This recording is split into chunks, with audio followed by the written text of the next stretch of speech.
नमस्कार, भोजन टीवी देख रहे हैं आप और मैं हूं आपके साथ पूजा।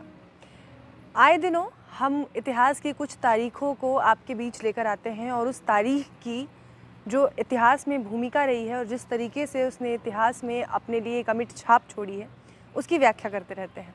आज भी ऐसी ही एक तारीख है, 20 मार्च।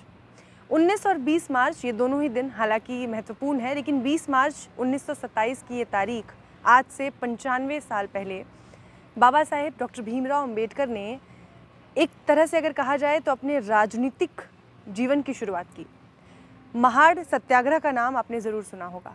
महाराष्ट्र के रायगढ़ ज़िले की एक तालुका है महाड़, जहाँ पे चावदार तालाब, जहाँ जानवर, किसी भी धर्म के, अन्य धर्म के लोग कोई भी पानी पी सकते थे, वहाँ से अपने नित्य क्रियाओं के लिए पानी ले सकते थे। लेकिन एक समुदाय के लिए वहाँ पर जाना वर्जित था और वो थे छोटी जाति के, महार जाति के लोग, दलित लोग, जिन्हें अछूत कहा जाता था। और उसके खिलाफ अपनी लड़ाई को, सबसे पहले अपनी लड़ाई जो उन्होंने शुरू की डॉक्टर भीमराव अंबेडकर ने, बाबा साहेब ने, वो उन्होंने शुरू की महाड़ से। वहाँ जब आप जाएंगे, कभी अगर आपको अवसर मिले, तो वहाँ उनके कुछ वाक्यांशों को कोट किया गया है। वहाँ उन्होंने कहा था कि इस तालाब के पानी को पीने से हम अमर नहीं हो जाएंगे, लेकिन ये लड़ाई हमारे लिए मानवाधिकारों की लड़ाई है। आज के संदर्भ में, आज से 95 साल पहले बाबा साहेब ने जब ये लड़ाई शुरू की और आज जब मैं खड़ी होकर आपसे ये बात कर रही हूँ, समाज में बेहद परिवर्तन आए हैं। लेकिन आज भी कुछ दिनों पहले हमने खबरें सुनी कि किस तरीके से दलित समाज के लोगों को इसलिए मार दिया गया, एक व्यक्ति को, क्योंकि वो अपने आप को ग्रूम करके, अपने व्यक्तित्व को निखार कर जीने की कोशिश कर रहे थे। तो 95 सालों के बाद सबसे ज़्यादा ज़रूरी ये हो जाता है कि हमने क्या खोया और क्या पाया है।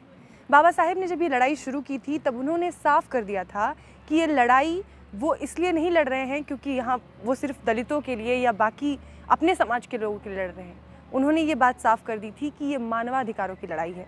उन्हें कोई ज़रूरत नहीं थी कि वो उस तालाब पर जाएँ और उस तालाब का एक अंजलि भर पानी पीकर वहाँ के लोगों की भावनाओं को ठेस पहुँचाएँ। लेकिन उनके लिए ज़रूरी ये था कि जो ये प्रथा चली आ रही थी कि आप जानवरों को भी उस तालाब पर पानी पीने की अनुमति दे सकते हैं, लेकिन इंसानों को जाति व्यवस्था के आधार पर, वर्ण व्यवस्था के आधार पर आप इतना गिरा हुआ समझते हैं कि आप उन्हें वहाँ पानी पीने की अनुमति नहीं दे सकते। और इसके विरोध में उन्होंने वहाँ से अपने राजनीतिक जीवन का बिगुल फूंका। हालांकि इस आंदोलन को नमक सत्याग्रह जितना कभी भी तवज्जो नहीं मिला, लेकिन इस आंदोलन ने बाबा साहेब को लोगों की नज़रों में एक मसीहा के तौर पर, अपने लिए लड़ने वाले एक राजनेता के तौर पर उभारा। और यहाँ से शुरू हुई बाबा साहेब की राजनीतिक सफ़र की कहानी। और उसके बाद एक के बाद एक उन्होंने ऐसे सत्याग्रह, ऐसे आंदोलन किए जिसने दलित समाज के लोगों को, दबे कुचले समाज के लोगों को आगे बढ़ने का, अपने अधिकारों के लिए लड़ने की प्रेरणा दी। तो इस दिन का अपने आप में इतना बेहद महत्व है कि लोग इस दिन को आज महाड़ सत्याग्रह या चावदार तालाब सत्याग्रह के नाम से जानते हैं। और आज के दिन वहाँ तमाम लोग पहुँचते हैं और इस दिन के प्रति और बाबा साहेब के जो कुछ उन्होंने किया है दलित समाज के लोगों के लिए, उनके प्रति अपनी जो कृतज्ञता है वो व्यक्त करते हैं। लेकिन जैसा कि मैंने आपसे कहा कि आज क्योंकि 95 वर्ष हो चुके हैं इस घटना को, लेकिन और हालांकि इसके 13-14 सालों बाद कानूनी लड़ाई भी बाबा साहेब ने इसकी जीत ली थी, लेकिन सवाल वही है कि आज 95 वर्षों के बाद जब हम यहाँ खड़े हैं और 1927 में जब बाबा साहेब ने ये लड़ाई शुरू की थी, उसके बाद कितना बदला। एक और बात कही जाती है कि जब बाबा साहेब ने वो अंजलि भर पानी पी लिया और उसके बाद लोगों पर लाठियाँ बरसाई गई ब्राह्मणवादी विचारधारा के लोगों के ज़रिए, वहाँ के जो दलित समाज के लोग थे उनको मार पीट कर लहूलुहान कर दिया गया। क्या बच्चे, क्या महिलाएं, सब पर लाठियाँ बरसाई गई। और इतना ही नहीं, उसके बाद उस चावदार तालाब के पानी को शुद्ध भी किया गया। शुद्ध करने की प्रक्रिया भी बेहद ख़ास थी, क्योंकि उसमें जो गाय का गोबर, गाय का पेशाब, घी, दूध, ऐसी चीज़ें डालकर उसको शुद्ध किया गया। यानी एक इंसान अगर पानी पी लेता है तो उसको शुद्ध करने के लिए गाय का गोबर और गाय का मूत्र डाल के उसको साफ़ किया जा सकता है। लेकिन कोई दूसरी जाति का इंसान, कोई निचली जाति का इंसान वहाँ से पानी पी ले तो वो पानी अशुद्ध हो जाता है। तो ये लड़ाई इस तरीके की मानसिकता के विरोध में थी और उस लड़ाई का बिगुल 1927 में आज ही के दिन बाबा साहेब ने फूंका, जिसकी लड़ाई आज भी जारी है। आज भी दलित समाज के लोग अपने हकों के लिए, अपने अधिकारों के लिए उन्हीं इतिहास के कुछ पन्नों को आधार मानकर, बाबा साहेब को अपना आदर्श मानकर लगातार अपनी लड़ाई लड़ रहे हैं।